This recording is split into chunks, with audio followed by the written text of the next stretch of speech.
It looks like a science fiction film, but this is a promotional video for something very real, the Martin Jetpack.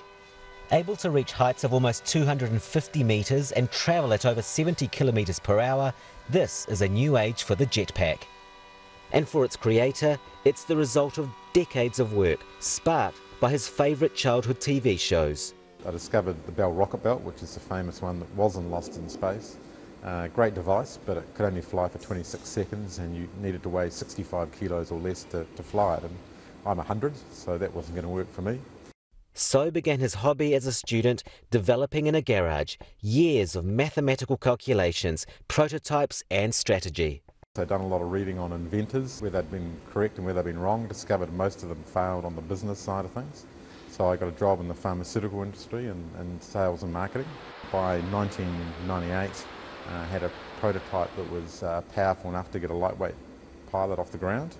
So my wife very generously volunteered to scrap into the jetpack 6 weeks after the birth of our second son. So that was very brave of her. And I had to run the engine quite highly stressed, and I'd calculated that we had about 4 minutes of engine run time before the engine would blow up, so I was more relieved than anything else.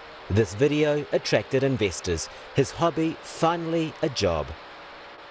By 2008, the jetpack was launched to the public at the Oshkosh Air Show in the US, and it was a hit.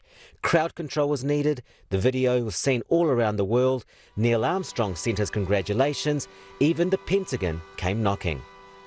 It's the jetpack's potential use as an emergency vehicle that's getting major interest. We can get into small places very quickly. We are tactical, so we're in whilst a small radius, we can actually be used and taken on the back of a truck and then passed into the areas where there's a need for our capabilities.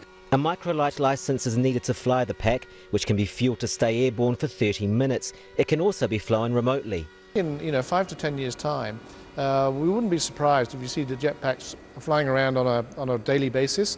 In some countries, even being used instead of transport. With its listing, the company aims to raise around $25 million to let it begin commercial production.